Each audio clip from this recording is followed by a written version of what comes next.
नमस्कार, स्वागत है आपका। मेरा नाम है विपिन बेवाक। मेरे साथ मेरे सहयोगी सादाब रिजवी। धन्यवाद। विपक्ष के नेता राहुल गांधी की अगुवाई में सोमवार को जंतर मंतर पर इंडिया गठबंधन के छात्र संगठनों ने देश भर में बेरोजगारी के मुद्दे को लेकर प्रदर्शन किया। छात्र संगठन नेशनल एजुकेशन पॉलिसी नियुक्तियों पर यूजीसी के प्रस्तावित दिशा निर्देशों को वापस लेने और छात्र संघों को बहाल करने की मांग कर रहा है।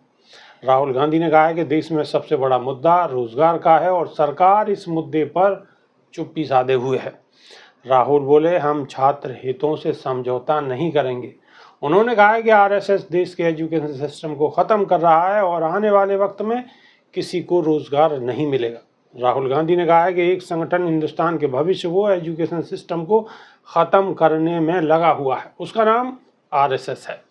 सच्चाई है कि हमारा शिक्षा का सिस्टम धीरे धीरे उनके हाथों में जा रहा है। अगर सिस्टम उनके हाथों में चला जाएगा तो देश बर्बाद हो जाएगा, किसी को रोजगार नहीं मिलेगा। प्रदर्शन में national student union of India, all India student association, student federation of India, all India student federation, Muslim student federation, Samajwadi छात्र सभा और छात्र राष्ट्रीय जनता दल शामिल है। राहुल ने कहा है कि ये आपकी जिम्मेदारी है कि छात्रों को बताया जाए कि यूनिवर्सिटी के वाइस चांसलर आरएसएस के हैं। आने वाले समय में सभी यूनिवर्सिटी के वाइस चांसलर आरएसएस के नॉमिनेशन से बनेंगे। ये देश के लिए खतरनाक है, हमें इसे रोकना होगा। राहुल बोले, कुछ दिन पहले प्रधानमंत्री ने कुंभ पर भाषण दिया। इस पर बोलना अच्छा है, लेकिन आपको भविष्य पर भी बात करनी चाहिए। बेरोजगारी पर बात करनी चाहिए। जो देश के युवाओं को बेरोजगार किया जा रहा है उस पर बात करनी चाहिए। कांग्रेस सांसद ने कहा कि प्रधानमंत्री महंगाई बेरोजगारी के बारे में एक शब्द भी नहीं बोलते। प्रधानमंत्री का मॉडल है अंबानी अडानी को देश का धन दिलाना, आरएसएस को देश के सारे संस्थानों को पकड़ा देना। हमें इसका विरोध करना है।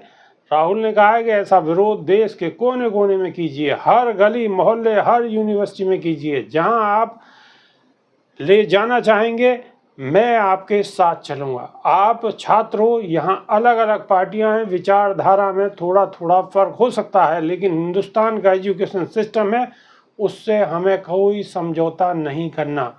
एक साथ बढ़ेंगे, आरएसएस और भाजपा को हराएंगे। इससे पहले डीएमके के 6 फरवरी को जंतर मंतर पर यूजीसी के नए नियमों के खिलाफ विरोध प्रदर्शन किया था। सादाब रिजवी, सारे छात्र संगठन इकट्ठा होकर विरोध प्रदर्शन में जुटे हैं और राहुल गांधी ने स्पष्ट तौर पर कह दिया है कि आप जहां कहेंगे, जहां आप चलेंगे, मैं आपके साथ सीने से सीना मिलाकर खड़ा रहूंगा। बिल्कुल। और राहुल गांधी कदम से कदम मिलाकर चल भी रहे हैं, जंतर मंतर पहुंचे हैं। सारे स्टूडेंट्स, जितने एसोसिएशन हैं, जितने संगठन हैं, छात्र सभा के जितने और संगठन हैं, सब लोग इकट्ठा होकर उनको समर्थन देने के लिए राहुल गांधी भी पहुंचे हैं और मांग उनकी बड़ी जायज़ है। आप देखिए, जामिया की इस टाइम वाइस चांसलर कौन है? भाजपा से है। आप देखिए एएमयू में किसको वीसी बनाया गया? भाजपा से है, आरएसएस से है। तो धीरे धीरे जितनी यूनिवर्सिटीज़ है, बाकी बीएचयू की और बहुत सारी यूनिवर्सिटीज़ की बात करें तो सब जगह आरएसएस के लोग हैं।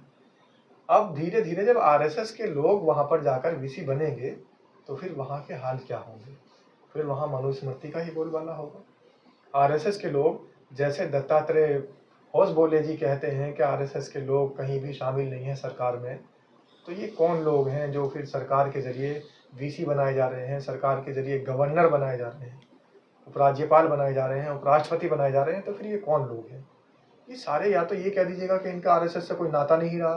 फिर अगर आप ये कहेंगे कि इनका आरएसएस से कोई नाता नहीं रहा, तो सीधी सीधी बात ही होगी कि आरएसएस के अंदर तो कोई व्यक्ति था ही नहीं, क्योंकि जितने भी ऐसे पद हैं जो वीसी हैं, तो राहुल गांधी ने ये बहुत बड़ा एक मुद्दा उठाया है और देश की आंखें खोलने का काम किया है। एबीवीपी इतना सक्रिय क्यों नजर आ रहा है?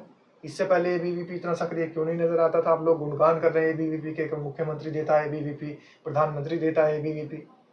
आप ये देखिए कि चाहे एबीवीपी हो, एनएसयूआई हो, एमएसएफ हो या फिर आयसा हो, इतने जितने भी छात्रों के संगठन हैं, वो छात्र हित की राजनीति करें। इस देश के अंदर से बेरोजगार कैसे खत्म होगा, इस देश के अंदर शिक्षा नीति कैसे सही होगी, इन सब चीज़ों पर बात करें तो बहुत अच्छा रहेगा। अब आप डायरेक्टली एबीवीपी से सीएम बनाने की बात करेंगे, मुख्यमंत्री बनाने की बात करेंगे, लेकिन वो डगर होकर निकलती है शिक्षा के क्षेत्र से ही। जो छात्र हैं वो शिक्षा को महत्व देते हैं, तो शिक्षा व्यवस्था बहुत खराब हो चुकी है। दूसरी बात, प्रधानमंत्री कभी भी बेरोजगारी को लेकर बात नहीं करते, नौजवानों के रोजगार को लेकर बात नहीं करती, ये बात बहुत सही कही है। महंगाई को लेकर बात नहीं करती, ये बात भी बहुत सही राहुल गांधी ने उठाई है। अभी पिछले बार जैसे ही नरेंद्र मोदी जी को पता लगा कि बिहार में चुनाव है, पता क्या लगा, खुद ही आजकल तो चुनावों की जो तारीख है खुद डिक्लेयर कराते हैं चुनाव आयोग से, कठपुतली बना हुआ है चुनाव आयोग। तो जैसे ही डेट डिक्लेयर हुई या ये समझ में आया, डिक्लेयर भी नहीं हुई, कि अगला जो चुनाव है, आगामी जो चुनाव है बिहार में है।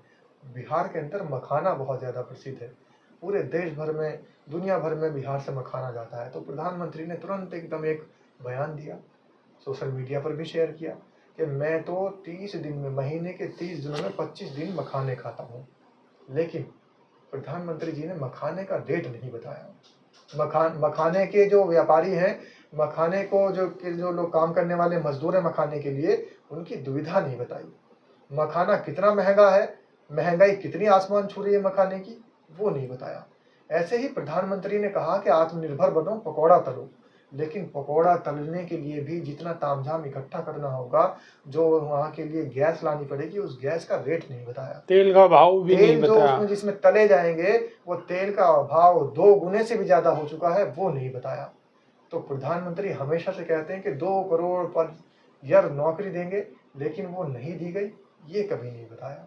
ये तो कहते हैं कि हमारे देश के अंदर, जब इस टाइम सरकार बनानी थी तो ये कहते थे कि हमारे देश के अंदर बेरोजगारी चरम सीमा पर है, लेकिन बेरोजगारी आज भी खत्म नहीं हुई, ये नहीं बता रहे।